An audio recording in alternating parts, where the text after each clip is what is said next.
Hi everyone, ఎలా ఉన్నారండి అందరూ? మీరంతా చాలా బాగుండాలని కోరుకుంటూ Anu welcome back to our channel. బేకరీస్లో ఉండే కేక్స్ మీద చాలా వరకు డిజైన్స్ కన్నా కానీ చాక్లెట్ గార్నిషింగ్ అయితే చాలా ఎక్కువగా పెడుతుంటారు కదా. వాటిని చూడగానే చాలా అయితే మనం టెంప్ట్ అయిపోతాం. అసలు ఎంత బాగా చేశారో, ఇలా ఎలా చేయగలుగుతారని అనుకుంటాం కదా. వాళ్ళకైతే ఎక్కువ క్వాంటిటీలో చేసుకుంటారు, పైగా దానికి తగ్గట్టు స్పేస్ ఉంటుంది కాబట్టి వాళ్ళకి చేసుకోవడానికి ఈజీ అవుతుంది. అదే మనం ఇంట్లో చేయాలంటే కొంచెం కష్టంగానే ఉంటుంది, ఎందుకంటే వాళ్ళకి బాగా ఎక్స్పీరియన్స్ ఉంటుంది, స్పేస్ ఉంటుంది, దానికి తగ్గట్టు వాళ్ళు ఎక్కువ క్వాంటిటీలో చేసుకుంటారు కాబట్టి. మనం కూడా అలాగా చాక్లెట్ గార్నిషింగ్ అయితే చాలా బాగా ఇంట్లోనే రెడీ చేసుకోవచ్చు. మనం కూడా బేకరీలో లాగా డెకరేట్ చేసుకోవచ్చు మన కేక్స్ మీద. అది ఎలాగంటే చాక్లెట్ మోల్డ్స్ని యూస్ చేసి, ఇప్పుడు మార్కెట్లో అయితే చాలా రకాల చాక్లెట్ మోల్డ్స్ అయితే వస్తున్నాయి కదా, వాటిని యూస్ చేసి మనం అయితే చాక్లెట్ గార్నిషింగ్ రెడీ చేసుకోవచ్చు. అలాగే మన వాళ్ళలో ఒకళ్ళు అయితే కమెంట్ చేశారు, చాక్లెట్ మెల్ట్ చేస్తున్నప్పుడు అది మెల్ట్ అవ్వడం లేదు, సరిగా గట్టిగా ఉంటుందని. అలా ఎందుకు మెల్ట్ అవ్వదు, అసలు చాక్లెట్ని ఎలా మెల్ట్ చేసుకోవాలి అనేది నేను ఈ వీడియోలో అయితే చూపిస్తాను. ముందుగా ఒక పట్టి చాక్లెట్ తీసుకొని నేను ఇలా చిన్న చిన్న పీసెస్కి అయితే గ్రేట్ చేసి పెట్టుకున్నాను. ఆల్రెడీ చాక్లెట్ గ్రేట్ చేసేటప్పుడే నేను ఇలా వేడి నీళ్ళు పెట్టుకొని అది బాగా బాయిల్ అయ్యాక స్టవ్ ఆఫ్ చేసి దాని మీద మనం ఏదైతే చాక్లెట్ తీసుకున్నాం కదా ఆ బౌల్ని పెట్టేసి ఒక 2-3 మినిట్స్ అయితే అలా వదిలేశాను. మనం తీసుకునే బౌల్ వచ్చేసరికి, అంటే వేడి నీళ్ళు పెట్టే బౌల్ వచ్చేసరికి కొంచెం పెద్ద బౌల్ తీసుకోవాలి. దానికన్నా పెద్ద బౌల్ వచ్చేసరికి ఇది మనం చాక్లెట్ వేసాం కదా ఆ బౌల్ తీసుకోవాలి. అది ఎందుకంటే మామూలుగా పెద్ద బౌల్ వచ్చేసరికి వాటర్ బౌల్ తీసుకున్నాం అనుకోండి, చాక్లెట్ బౌల్ చిన్నది తీసుకున్నాం అనుకోండి, అంటే చాక్లెట్ వేసే బౌల్, మనం ఆ వాటర్లో ఈ బౌల్ని పెట్టాల్సి వస్తుంది. అలా పెట్టినప్పుడు స్టార్టింగ్లో కానీ బిగినర్స్ కానీ అసలు ఎప్పుడు ట్రై చేయని వాళ్ళు కానీ ఏదైనా పొరపాటున ఒక వాటర్ డ్రాప్ కానీ చాక్లెట్లో పడింది అనుకోండి, చాక్లెట్ హార్డ్ అవుతుంది. ఆ తర్వాత ఎంత వేడి చేసినా కూడా అదైతే మెల్ట్ అవ్వదన్నమాట. ఇదే చాక్లెట్ మెల్ట్ అవ్వకపోవడానికి పెద్ద కారణం అయితే. అందుకని ఎప్పుడైనా సరే మనం వాటర్ పెట్టే బౌల్ కన్నా చాక్లెట్ వేసే బౌల్ అనేది ఇలా పెద్దగా ఉండాలి, మీకు వీడియోలో చూపిస్తున్న విధంగా. అలాగే ఇంకోటి వచ్చేసరికి, సెకండ్ వచ్చేసరికి మనం చాక్లెట్ తీసుకొచ్చి పెడతాం, చాక్లెట్ కంపౌండ్ని. ఆ కంపౌండ్ని ఒక 2-3 నెలల తర్వాత మళ్ళీ మెల్ట్ చేయడానికి ట్రై చేస్తాం ఓపెన్ చేసి పెట్టి. అప్పుడు కూడా అస్సలు మెల్ట్ అవ్వదండి. మహా అయితే ఒక 1 మంత్ లోపు యూస్ చేయాలి. మనం సెకండ్ మంత్ కూడా మెల్ట్ చేయడానికి చూస్తే కూడా సరిగా మెల్ట్ అవ్వదు. చాలా వరకు అయితే అలా లమ్స్ అనేవి ఉండిపోతాయి చిన్న చిన్న ముక్కలుగా. నేను ఇక్కడ చాక్లెట్ మెల్ట్ చేసేసి ఒక పైపింగ్ బ్యాగ్లో వీడియోలో చూపించిన విధంగా గ్లాస్లో సెట్ చేసుకొని ఆ పైపింగ్ బ్యాగ్లోనికి ఈ మెల్ట్ అయిపోయిన డార్క్ చాక్లెట్ కంపౌండ్ని ట్రాన్స్ఫర్ చేసుకొని, ఇంకా చూశారు కదా ఇలాంటి సిలికాన్ మోల్డ్స్ అయితే దొరుకుతాయి మార్కెట్లో. ఈ వైట్ కలర్ మోల్డ్స్ ఉన్నాయి కదా, ఇవి వచ్చేసరికి 100 నుంచి 120 రూపీస్ కాస్ట్ అయితే పడతాయి. వైట్ కలర్ సిలికాన్ మోల్డ్స్ ఉన్నాయి కదా స్టార్వి అలాగా. అలాగే దాని పక్కనే సైడ్న బ్రౌన్ కలర్ మోల్డ్స్ ఉన్నాయి కదా, అవి వచ్చేసరికి 80 నుంచి 100 రూపీస్ కాస్ట్ అయితే పడతాయి. ఇవి ఆన్లైన్లో కూడా అవైలబుల్గా ఉన్నాయి. హోల్సేల్ మార్కెట్లో అనుకోండి, ఈ వైట్ అయితే 100 రూపీస్కే ఇస్తారు, ఆ బ్రౌన్ అయితే 80 రూపీస్కే ఇస్తారు. ఆ వైట్ అయితే 120 కంటే ఎక్స్ట్రా పెట్టద్దు, బ్రౌన్ అయితే 100 రూపీస్ కంటే ఎక్స్ట్రా పెట్టద్దు. నేను ప్రైస్ ఎందుకు చెప్తున్నానంటే, నేనైతే కొంచెం ప్రైస్ తెలిస్తే ఎక్కడైనా షాపులకి వెళ్ళినప్పుడు మాట్లాడగలుగుతాను, తెలియకపోతే వాళ్ళు ఎంత చెప్తే అంత ఇచ్చేస్తాను.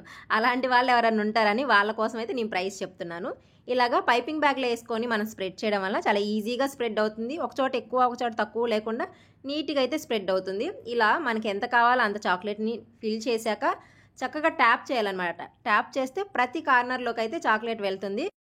ఇలా మనం ఏ షేప్లో రెడీ చేస్తే ఆ షేప్లో నీట్గా చాక్లెట్ గార్నిషింగ్ అనేది రెడీ అవుతుంది అనమాట. అలాగే మార్కెట్లో డిఫరెంట్ టైప్స్ ఆఫ్ మోల్డ్స్ అయితే దొరుకుతాయి. నా దగ్గర ఇంకా కొన్ని ఉన్నాయి మోల్డ్స్ అయితే. ఫ్యాన్స్ టైప్ వచ్చేసి, ఫ్లవర్స్ టైప్ వచ్చేసి, హార్ట్ షేప్ వచ్చేసి, ఇలాగా కావాల్సిన ఈ సిలికాన్ మోల్డ్స్ తీసుకొని ఇంట్లోనే మన చాక్లెట్ గార్నిషింగ్ అనేది రెడీ చేసుకోవచ్చు. మనకి కేక్స్ మీద రాయడానికి అలా ఇబ్బందిగా ఉన్నప్పుడు ఇలాగా ఆల్ఫాబెట్ మోల్డ్ కూడా దొరుకుతుంది. మనకి ఏవైతే కావాలో నేమ్ కానీ, హ్యాపీ బర్త్డే అని కానీ, హ్యాపీ యానివర్సరీ అని కానీ, లేకపోతే ఏదైనా సింపుల్గా నేమ్ రాయాలన్నా ఇలాగైతే మనం చాక్లెట్ ఫిల్ చేసుకొని చాలా తక్కువ క్వాంటిటీలోనే దీంట్లో చాక్లెట్ అయితే ఫిల్ చేసుకోవాల్సిన వస్తుంది. అలాగే నెంబర్స్ మోల్డ్స్ కూడా ఉంటాయి. పక్కన స్క్వేర్ మోల్డ్స్ ఉన్నాయి కదా, చిన్న చిన్న బాక్స్ లాగా, అవైనా దొరికితే మాత్రం కంపల్సరీ తీసుకోండి. ఇవైతే ఏ కేక్స్ మీద పెట్టినా కూడా భలే అందంగా ఉంటాయి. వీటన్నిటిని పేస్ట్రీస్ మీద కూడా యూస్ చేయొచ్చు ఈ చాక్లెట్ గార్నిషింగ్ని. ఆల్రెడీ చాక్లెట్ సరిగా మెల్ట్ అవ్వకపోవడానికి 2 కారణాలు చెప్పాను కదా, అంటే వాటర్ డ్రాప్ పడినా కానీ, ఓపెన్ చేసి చాలా రోజులైనా కానీ. మూడో కారణం వచ్చేసరికి మనం చాక్లెట్ కాంపౌండ్స్ని తెలియక తీసుకెళ్ళి ఫ్రిడ్జ్లో పెడుతుంటాం కొంతమంది.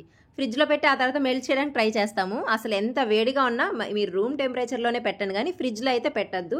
చెప్పాను కదండి, ఇలాంటి రీజన్స్ వల్ల చాక్లెట్ అయితే మెల్ట్ అవ్వదు. అది వైట్ చాక్లెట్ కానీ, అలాగే మిల్క్ కంపౌండ్ అని కూడా దొరుకుతుందిగా, మిల్క్ కంపౌండ్ కానీ, డార్క్ కంపౌండ్ కానీ, ఏవైనా ఫ్రెష్వి మెల్ట్ చేసుకోవాలి. మెల్ట్ చేసేటప్పుడు వాటర్ డ్రాప్స్ పడకూడదు. అలాగే ఫ్రిడ్జ్లో పెట్టిన వాటిని మెల్ట్ చేయకూడదు. మనం రెడీ చేసుకున్న ఈ చాక్లెట్ గార్నిషింగ్ని ఒక 15 మినిట్స్ పాటు ఫ్రిడ్జ్లో పెట్టుకోవాలి. నేను చూపించాను కదా, కింద నార్మల్ ఫ్రిడ్జ్లోనే పెట్టేసుకొని ఆ తర్వాత సిలికాన్ మోల్డ్లో నుంచి కింద నుంచి కొంచెం ప్రెజర్ ఇస్తూ మనం వేలుతో ఇలా అంటే ఈజీగా అయితే బయటకు వస్తుంది. ఒకవేళ ఏమైనా ఎక్స్ట్రాస్ వచ్చినాయి అనుకోండి, ఇలా ట్రిమ్ చేసేయండి. ఒక నైఫ్ తీసుకొని ట్రిమ్ చేస్తే నీట్గా షేప్ అనేది వస్తుంది. ఒక్కోసారి ఎక్స్ట్రా వచ్చినా కూడా ఏం షేప్ పాడవదండి. ఇలా నీట్గా అయితే మనం సైడ్స్లో ఎంతైతే ఎక్స్ట్రా వచ్చిందో దాన్ని ట్రిమ్ చేసేస్తే అది సన్న లేయరే ఉంటుంది కదా, షేప్ అనేది నీట్గా ఉంటుంది. వీటన్నిటిని రెడీ చేశాక ఇవి ఎక్కడ స్టోర్ చేసుకోవాలంటే వీటిని మాత్రం రూమ్ టెంపరేచర్లో స్టోర్ చేయకూడదు. ఒక ఎయిర్ టైట్ బాక్స్ తీసుకొని, అంటే మంచిగా ఉన్న బాక్స్ తీసుకొని ఆ బాక్స్లో వీటన్నిటిని పెట్టుకొని మనకి ఎప్పుడైతే మనం కేక్స్ కానీ పేస్ట్రీస్ కానీ చేసుకొని మనం డెకరేట్ చేయాలనుకుంటాం కదా, ఆ డెకరేట్ చేసి ఒక 10 మినిట్స్ ముందు ఫ్రిడ్జ్లో నుంచి బయటికి తీసి మనకి ఎంత క్వాంటిటీలో అయితే కావాలో అవి బయటకు తీసుకొని మిగతాయి మళ్ళీ ఫ్రిడ్జ్లోనే స్టోర్ చేసుకోవాలి. ఎన్ని రోజులైనా ఇలా చేసి పెట్టుకుంటే పాడవండి. అలాగే ఈ ఆల్ఫాబెట్స్ని తీసేటప్పుడు కొంచెం కేర్ఫుల్గా తీయాలి, ఎందుకంటే చాలా సెన్సిటివ్గా ఉంటుంది. అంటే చాలా సన్నగా వస్తాయి కదా, కింద నుంచి ఇలా ప్రెషర్ ఇచ్చి ఎక్కడైతే మధ్యలో కొంచెం ఉన్నాయి చూడండి, వాటి దగ్గర నిదానంగా తీయాలి. మనం గట్టిగా తీసేస్తే విరిగిపోతుంది అనమాట, వేస్ట్ అయిపోద్ది. మళ్ళీ మెల్ట్ చేసుకోవాలంటే చాక్లెట్ని తలనొప్పి. ఇలా ఎక్కువ అయితే మనం మెల్ట్ చేసుకొని ఒకేసారి ఎక్కువ చేసి పెట్టుకోవడం బెటర్ అనమాట. ఇలా 2-3 కోసం మెల్ట్ చేయాలన్నా కూడా విసుకొచ్చేసింది చాక్లెట్తో. అందుకని ఎక్కువ మెల్ట్ చేసేసుకొని మనకు కావాల్సినవన్నీ ఒకేసారి రెడీ చేసి పెట్టుకుంటే ఇవేం పాడైపోయాయి కాదు కదండి, నీట్గా పెట్టేసుకోవచ్చు. చాలా వరకు గ్లేజ్ కేక్స్ మీద, అంటే బేకరీస్లో కలర్ఫుల్గా మెరుస్తూ కనిపిస్తాయి చూడండి, జెల్ కేక్స్ అంటారు వాటిని, గ్లేజ్ కేక్స్ అంటారు. వాటి మీద అంతా ఎక్కువ ఈ చాక్లెట్స్తోనే డెకరేషన్ చేస్తారు. అసలు పైన డిజైన్ ఎలా ఉన్నా ఒక చాక్లెట్ ఇలాంటివి గార్నిషింగ్ పెట్టగానే ఒక డిజైనర్ లుక్ వచ్చేస్తుంది కేక్స్కి. అందుకే బేకరీస్లో కేక్స్ అంత అందంగా కనిపిస్తాయి. అసలు విషయం చెప్పడం మర్చిపోయాను, మైక్రో అవెన్ ఉన్న వాళ్ళైతే చక్కగా మీరు చాక్లెట్ని ఇలాగే గ్రేట్ చేసుకొని ఒక 30 సెకండ్స్ పాటు అవెన్లో పెట్టండి. మళ్ళీ బయటికి తీసి ఒకసారి మిక్స్ చేసుకోండి. మైక్రో అవెన్ ఉన్న వాళ్ళైతే ఒకవేళ ఇంకా మెల్ట్ అవ్వలేదు అనుకోండి, మరో 30 సెకండ్స్ అయితే పెట్టండి. ఇలా 30 సెకండ్స్ పెట్టి చాక్లెట్ని అయితే మెల్ట్ చేసుకోవాలి.